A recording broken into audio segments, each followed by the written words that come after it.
Mesdames, Messieurs, citoyens, citoyennes, le journal Mediapart vient de publier un article sur une énième condamnation de Bayer, ex-Monsanto. Cette attaque en justice française marque le début d'un procès qui s'ouvre dès aujourd'hui. Mais alors je vous le demande, combien faudra-t-il de condamnations pour que ce massacre contre la santé humaine et contre l'environnement cesse ? Aujourd'hui, le glyphosate est l'herbicide encore le plus utilisé au monde avec plus de 800 000 tonnes épandues chaque année. Pourtant, la société Monsanto a été condamnée à maintes reprises. En août 2018, en Californie, Monsanto est condamné à verser 289 millions de dollars à M. Johnson, un jardinier atteint d'un cancer en phase terminale, estimant que le Roundup a contribué à sa maladie.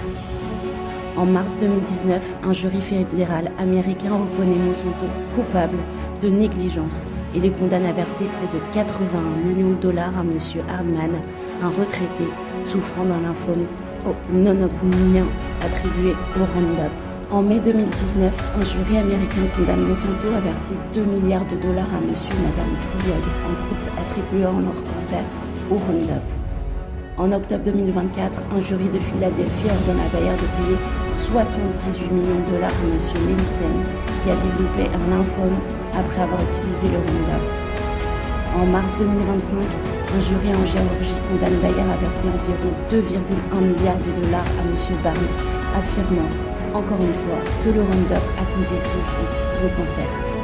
Mesdames et messieurs, ces verdicts successifs soulignent la responsabilité de Bayer Monsanto dans la commercialisation d'un produit dont la dangerosité est de plus en plus reconnue par les instances judiciaires.